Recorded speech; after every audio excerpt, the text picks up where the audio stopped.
here is what I fear. I do think the Rangers love Trevor Story and would like for him to be the starting shortstop in the 2022 season. The issue I have here is, after trading Nolan Arenado and Trevor Story being a free agent after this year, the reports are, after they traded Nolan Arenado, the Rockies would like to work out a long-term deal with Trevor Story. I ask you guys this question. Do you think Trevor Story wants to be a long-time Colorado Rocky? No. Especially not after they just traded the only really good player that he's playing with. Right. And they're buddies. They're not enemies. Arenado and Story are not enemies. That to me, and I don't know if y'all agree with me, but that's further proof of being a good organization for a long period of time, treating your players right, treating the talent right.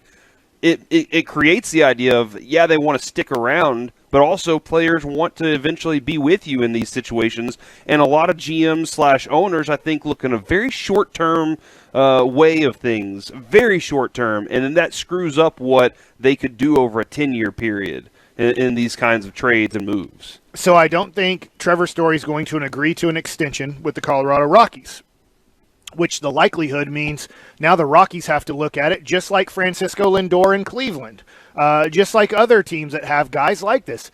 Guys, we can hold on to him and get no compensation and just be left with, man, wasn't it great Trevor Story played 6 years with the Colorado Rockies and we finished in last place most likely in the NL West his last few years? Or if Trevor Story won't sign an extension, do you trade him to whatever the best offer is?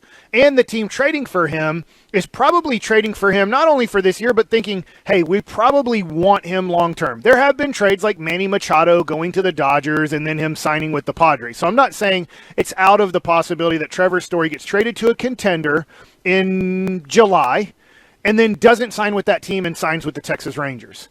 But I would be nervous. I am nervous as a Rangers fan that Trevor Story's going to get traded to a contending team, and that contending team goes like Mookie Betts with the Dodgers. Yeah. They go, we traded for him, and I get it. There's a risk because he's going to be a free agent, but we are going to do everything possible to make sure that he stays in our organization for another 6 to 10 years. So I'm afraid that the Nolan Arenado trade means that Trevor Story is going to get traded in July, which I think makes it less likely that Trevor Story becomes a Texas Ranger. Does that make sense? Yeah. Is he that dude? Is he the franchise, that's the like guy? it. I think he's arguably the most underrated player in baseball. Okay. I think he's a top 3 shortstop in the game. Tatis Jr. to me is, I'll put him at number 2. I won't get him number 1 yet. I have Francisco Lindor as the best shortstop in all of baseball. Then I will have Tatis there, and it's a lot of based on potential what he showed in the shortened season. And then I have Trevor Story number 3.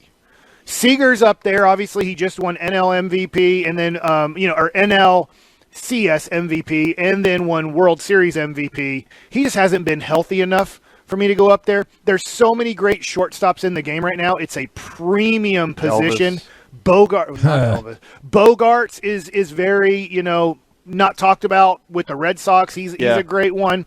There's a lot of other ones that just off the top of my mind aren't. I think Bo Bichette's going to have a great year coming up with what they just did. So, but I do put Trevor Story as arguably a top 3 shortstop. But whoever he signs with long term, I think he does eventually move to third base. How big he is, I do think that he transitions into the second half of his big contract coming up. He will transition to a third baseman.